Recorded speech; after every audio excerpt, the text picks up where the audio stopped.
Nestled within the breathtaking wilderness of Canada's Northwest Territories lies Nahanni National Park, home to one of the most chilling and perplexing mysteries in North American history.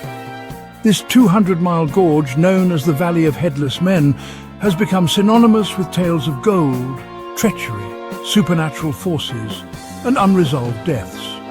Steeped in folklore and wrapped in an aura of mysticism, the valley remains an enigma, challenging modern understanding and captivating all who hear its story.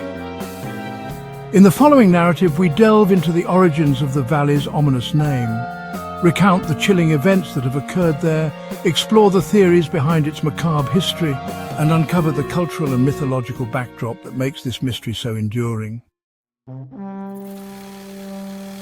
The late 19th and early 20th centuries marked the height of the gold rush era, a time of adventure and peril. Gold prospectors flocked to remote regions, lured by the promise of untold riches.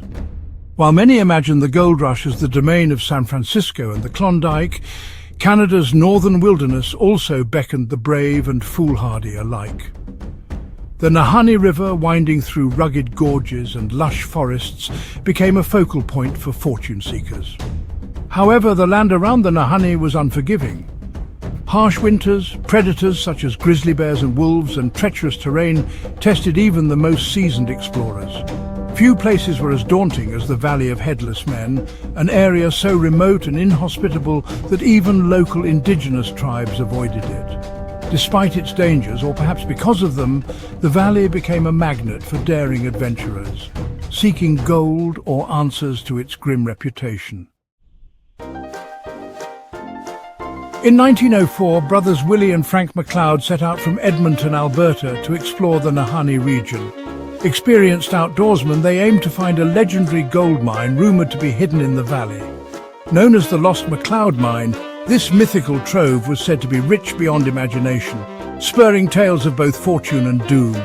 The McLeod brothers were confident they could unlock its secrets. 2 years passed with no word from the brothers.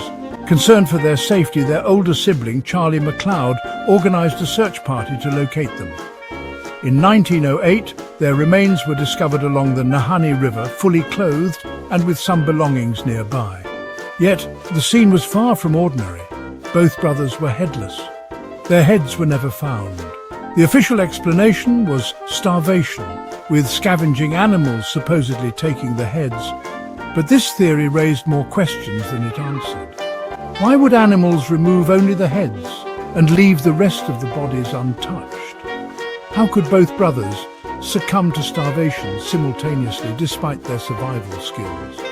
And why had the heads disappeared without a trace? The gruesome nature of their deaths hinted at something far more sinister.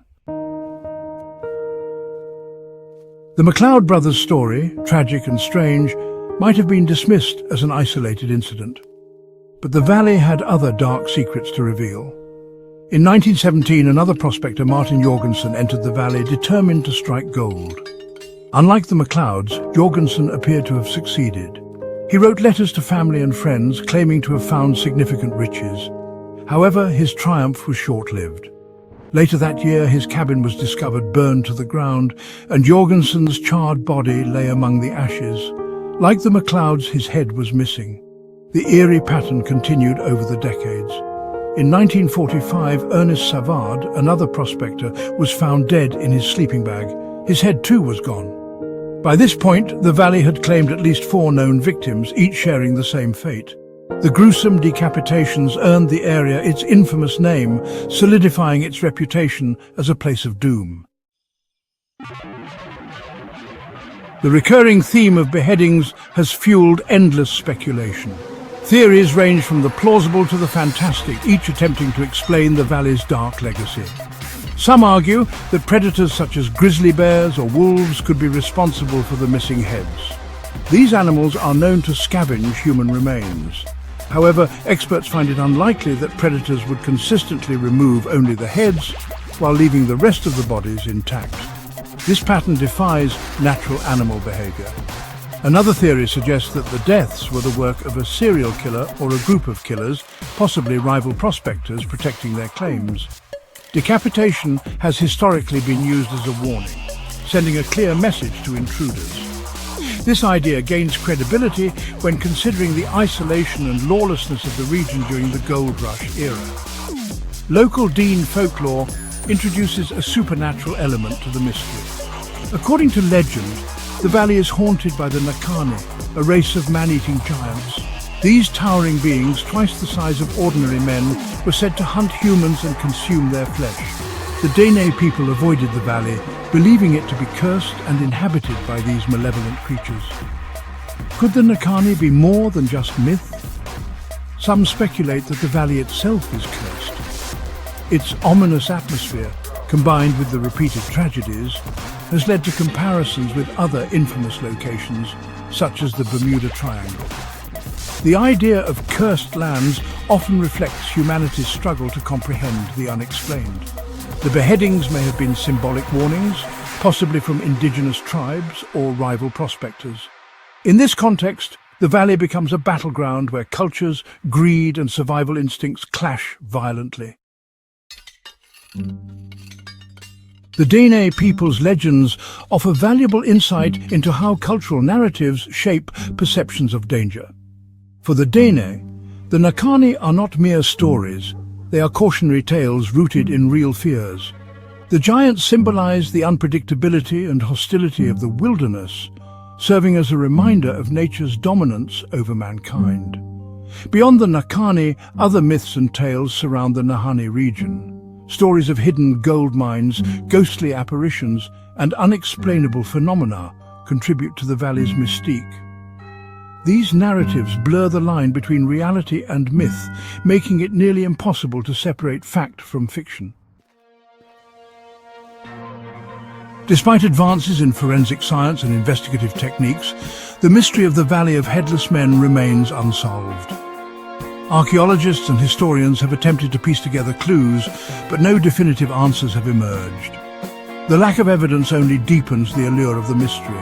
Human beings are drawn to the unknown. The Valley of Headless Men represents a perfect storm of elements: historical intrigue, unexplained death, supernatural lore, and the raw power of nature. It challenges our understanding of life and death, forcing us to confront the limits of knowledge. 1. World Heritage Status. Despite its dark reputation, Nahanni National Park is a UNESCO World Heritage Site celebrated for its natural beauty. The park features towering waterfalls, hot springs, and unique geological formations. 2. Geographic isolation. The park is so remote that it is accessible only by plane or boat, preserving its wild and untouched character. 3. Dene resilience. The Dene people have thrived in the harsh conditions of the Northwest Territories for thousands of years, demonstrating remarkable adaptability and deep respect for the land. 4. Unusual fauna.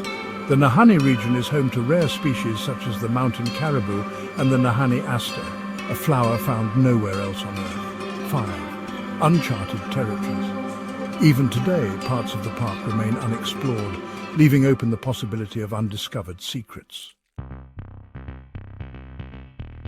The Valley of Headless Men is more than just a location.